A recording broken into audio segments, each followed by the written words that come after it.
ওনার একটা স্বপ্ন ছিল এই অঞ্চলের মানুষের ভাগ্যের পরিবর্তন ঘটানো সম্ভব হবে রাস্তাঘাটের মাধ্যমে। আমরা এখান থেকে বাস উৎপাদন করি, আমরা ন্যায্য মূল্য পাই না। আমাদের কয়লা যায়, চুনাপাথর যায়, এগুলির ন্যায্য মূল্য আমরা পাই না। আমি বহুবার গিয়েছি এই প্রকল্পটাকে কিভাবে আমরা তাড়াতাড়ি শুরু করতে পারি।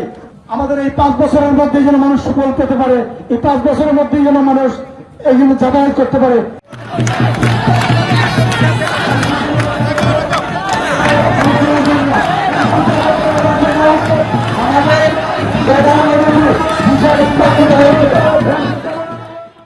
আমি মাননীয় প্রধানমন্ত্রীর কাছে সংসদ ভবনে সরাসরি গিয়ে আমি বলছি, আমার এলাকার উন্নয়নের জন্য আমাদের সাবমার্জিবল রোড লাগবে, আমাদের হাওড়ের জঙ্গলগুলি পাকাকরণ করতে হবে, আমাদের অনেক অনেক বিষয় যেগুলি আমি বলেছি তাৎক্ষণিকভাবে আমাদের মাননীয় মন্ত্রী মহোদয় মানে আমাদের প্রতিমন্ত্রী মীর শাহ আলম ভাইকে আমাদের মাননীয় প্রধানমন্ত্রী নির্দেশনা দিয়েছেন যে এই অঞ্চলটাকে তুমি একটু স্পেশালি দেখতে হবে। তো আমি আমার গর্ববোধ হয় আমি তারেক রহমানের সৈনিক, আমি মাননীয় প্রধানমন্ত্রীর সৈনিক। আমাকে উনি স্নেহ করেন, আমার বিশ্বাস উনার স্নেহ যদি আমাদের উপর থাকে, আমার উপর থাকে, আমি বিশ্বাস করি আমার এই অঞ্চলের উন্নয়ন, আমার এলাকার উন্নয়ন সবচেয়ে বেশি হবে। আপনি বিশ্বাস করবেন কিনা জানি না, আমি এমপি হওয়ার পরে আমার নেতাদের সাথে যতবার কথা হয় তার চেয়ে বেশি কথা হয় আমাদের পিডি মহোদয়ের সাথে, আমাদের এক্সচেঞ্জ মহোদয়ের সাথে। আমি বহুবার আগারগাঁও এলজিডি অফিসে আমি বহুবার গিয়েছি এই প্রকল্পটাকে কিভাবে আমরা তাড়াতাড়ি শুরু করতে পারি।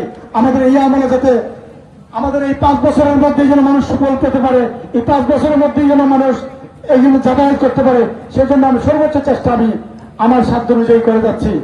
আমাদের প্রত্যেকটা মন্ত্রণালয়, প্রত্যেকটা মন্ত্রী মহোদয়ের কাছে আমি গিয়েছি আমাদের এলাকার উন্নয়নের জন্য, আমার এলাকার অবহেলিত মানুষের কথা বলার জন্য। এই সেতু যদি বাস্তবায়ন হয় আমাদের এই অঞ্চলে চিত্র চেঞ্জ হয়ে যাবে আমি বিশ্বাস করি।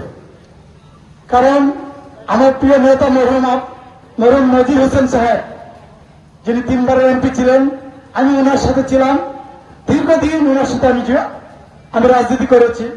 ওনার একটা স্বপ্ন ছিল এই অঞ্চলের মানুষের ভাগ্যের পরিবর্তন ঘটানো সম্ভব হবে রাস্তাঘাটের মাধ্যমে। যদি আমরা এই উড়াল সেতুগুলি হয় তাহলে আমাদের সেন্ট্রালের সাথে আমাদের যোগাযোগ হবে, জেলার সাথে হবে, উপজেলার সাথে হবে, এবং প্রত্যেকটা জায়গায় আমাদের যোগাযোগ হবে। তাতে আমাদের চিকিৎসা ব্যবস্থা ভালো হবে, আমাদের শিক্ষা ব্যবস্থা ভালো হবে, আমাদের এলাকাতে হাজার হাজার পর্যটক আসবে। আমাদের এলাকার আমাদের এখান থেকে আমরা যে ধান তুলি আমরা ন্যায্য মূল্য পাই না। আমরা এখান থেকে মাছ উৎপাদন করি, আমরা ন্যায্য মূল্য পাই না। আমাদের কয়লা যায়, চুনাপাথর যায়, এগুলির ন্যায্য মূল্য আমরা পাই না। আমরা যদি এই উড়াল সেতু হয় আমরা সরাসরি ট্রাকে চলে যাবে কালরন বাজার, সরাসরি চলে যাবে আমাদের সেন্ট্রালের যে কোনো জায়গায় আমরা নিয়ে যেতে পারবো। মাছ বলেন, কয়লা বলেন, চুনাপাথর বলেন, আমাদের সবকিছুরই একটা উন্নয়ন করবে, একটা রাতারাতি পরিবর্তন হবে যদি আমরা এটা বাস্তবায়ন করতে পারি। তো আমার বিশ্বাস আমরা বাস্তবায়ন করবো। আমার কাছে যে টিমটা আমি দেখেছি এখানে আমাদের যারা অ্যাক্টিভ সাবজেক্ট আছেন উনি খুব অ্যাক্টিভ মানুষ। আমাদের জামিসুর রহমান সাহেব যিনি টিম লিডার এখানে, আমার মনে হয়েছে উনিও এই কাজটা, এই টিমটা যদি সমন্বয় করে, সবসময় একটা কথা বলি আমি পারবো না, আমরা পারবো, এই আমরা হয়ে যদি সকলে মিলে সমন্বয় করে কাজ করি, আমার বিশ্বাস আমরা এটা রূপরেখা আগামী 2-3 বছরের মধ্যেই আমরা এটা সুফল পেতে যাবো ইনশাআল্লাহ।